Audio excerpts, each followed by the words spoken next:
Mes chers compatriotes, le 1er février 2019, à 19 h, les portes de la prison sont ouvertes pour le président Laurent Gbagbo et moi.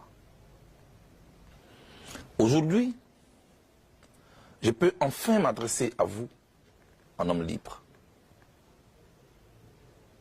Pendant ces longues années de détention, j'ai sans cesse pensé à vous, à vos familles, à tous ceux qui vous sont chers, ainsi qu'à notre bien le plus précieux que nous avons en commun, notre pays, la Côte d'Ivoire. Si le fil du dialogue a été rompu par les circonstances que vous savez, rien de vos questionnements, de vos inquiétudes relatives à l'avenir de notre nation ne m'ont échappé. Pas plus que les douleurs qui vous ont affligé et qui continuent malheureusement de vous habiter aujourd'hui encore, semblant jeter un voile épais sur l'avenir.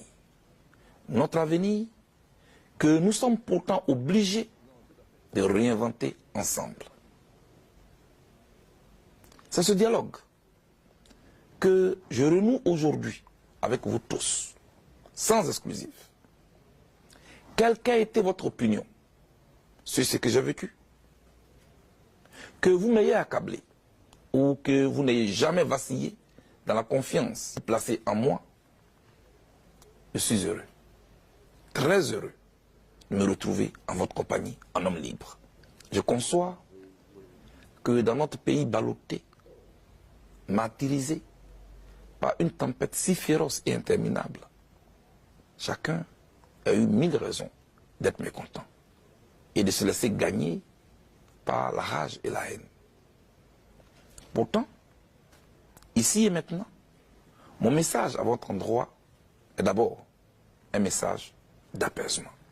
Ensuite, ce que me dicte mon cœur en ce moment, c'est de vous dire toute mon affection. Ma singulière et profonde affection. En vous l'exprimant, je ne vous rends qu'une infime partie de soutien et de l'immense amour que vous avez bien voulu me témoigner pendant ma détention. C'est pourquoi, à vous tous, singulièrement, ceux dont il m'a été impossible de répondre aux nombreux messages de soutien, d'encouragement et d'invitation à tenir bon, je voudrais dire un grand merci. Je suis entré en prison nue. J'en sors, l'esprit en paix, le cœur plein d'amour, les bras chargés de ce que vous m'avez offert. Dans cette séquence si significative, comment oublier mes sœurs, mes frères, la diaspora ivoirienne et africaine? Ces gens formidables qui, pendant plusieurs années, ont bravé le froid polaire, la distance, pour nous apporter leur soutien qui nous a été très réconfortant. Soyez rassurés. La reconnaissance que je vous dois, elle est à nulle pareille. Merci. 1000 fois merci. Que le Tout-Puissant vous rende au centuple tous les efforts que vous avez fournis et tous les sacrifices que vous avez consentis pour nous. Chères sœurs, chers frères, aussi cruelle qu'a été l'épreuve que notre pays a vécue, fidèle à mon engagement de ne jamais être du mauvais côté de l'histoire, je n'encouragerai aucune tentation de vengeance, ni aucune velléité de revanche. Parce que, en définitive,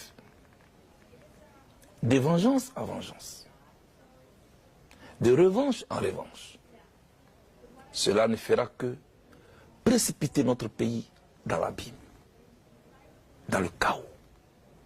Bref, dans un déclin irréversible. En revanche, je suis disposé à encourager toutes les initiatives en faveur de l'édification d'une société qui sache tirer les leçons de son passé douloureux.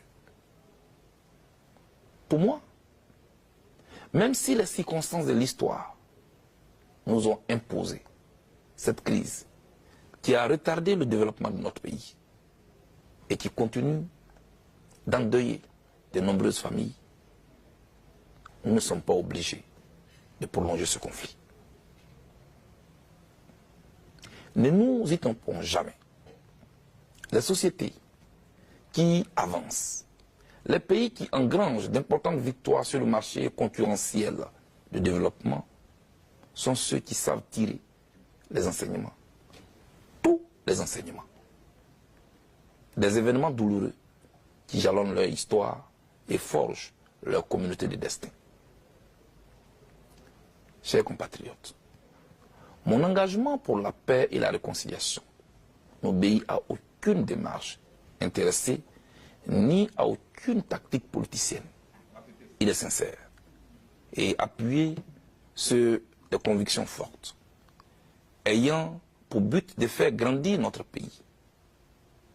En effet, au regard de notre actualité sociopolitique, chaque jour, les murs de méfiance gagnent en épaisseur et en hauteur. Le fossé social, quant à lui, et c'est peu dire, continue de se creuser avec une obstination que rien ne semble arrêter. Et manifestement, vous semblez à nouveau habité par la peur.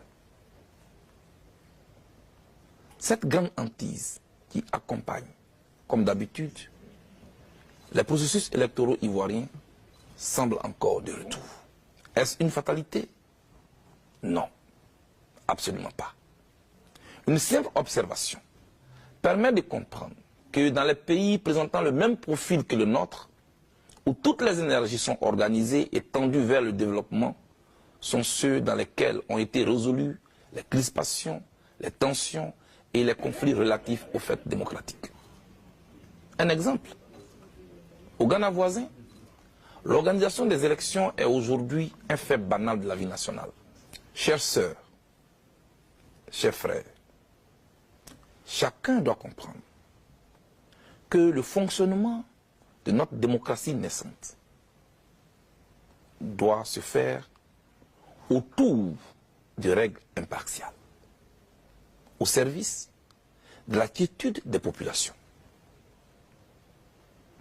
Nous devons travailler à doter notre pays d'institutions fortes et crédibles, qui puissent traverser le temps, et non des institutions assujetties aux intérêts immédiats du parti au pouvoir. Est-ce si difficile, comme au Ghana, d'arriver à une normalité électorale? Certainement pas. D'autant plus que les problèmes qui empêchent nos élections d'être incontestables sont connus de tous.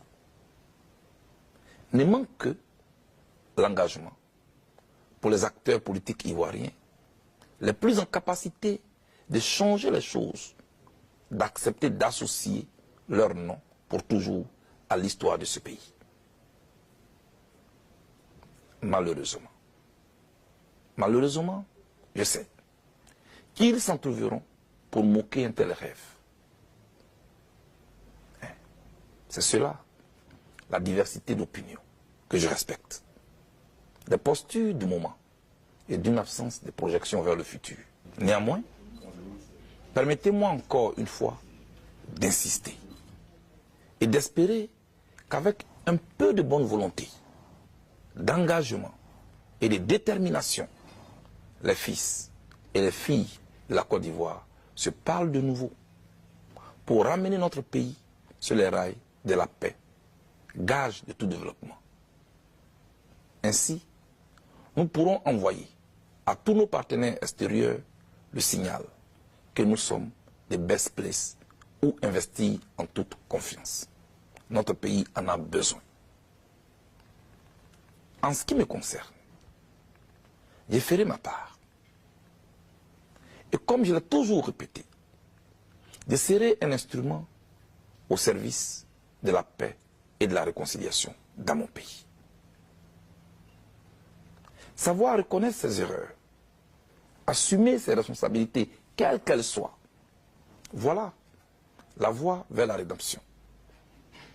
De fait, quel que soit ce que chacun d'entre nous aura vécu, nous devons apprendre à nous pardonner les uns les autres.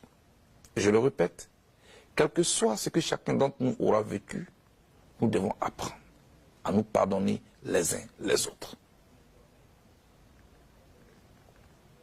Pour moi, le pardon est une étape inévitable à la reconstruction d'une Côte d'Ivoire nouvelle. Une telle démarche serait la démonstration de notre grandeur d'âme, l'âme ivoirienne. Elle est aussi, et vous en conviendrez aisément avec moi, l'un des plus grands signes d'espoir. Ensemble, nous devons construire notre pays dans le respect de nos différences d'opinion, de religion et de provenance géographique. Tout comme nous devons inscrire notre engagement et notre culture politique dans une compétition saine, c'est-à-dire débarrassée de toute violence et surtout loin des armes. À cet égard, je voudrais affirmer ici, aucune ambition politique, aussi noble soit-elle, n'est au-dessus de la vie des Ivoiriens, d'aucun Ivoirien. La vie, elle est sacrée. À mes yeux, ce sont nos différences qui enrichissent le débat politique et confèrent à la démocratie toute sa beauté et tout son sens. Chers compatriotes, il est vrai que ma détention a été physiquement éprouvante. Cependant, elle n'a aucunement altéré mon moral. D'ailleurs, l'espoir de nous voir tous unis de nouveau dans notre beau pays ne m'a jamais quitté. Un pays qui procurera à chacun et à tous ses enfants les meilleures opportunités de vie, une meilleure éducation, des soins médicaux appropriés, une justice équitable et un environnement qui garantisse la sécurité de tous. Que Dieu nous bénisse, que Dieu bénisse la Côte d'Ivoire. Je vous remercie.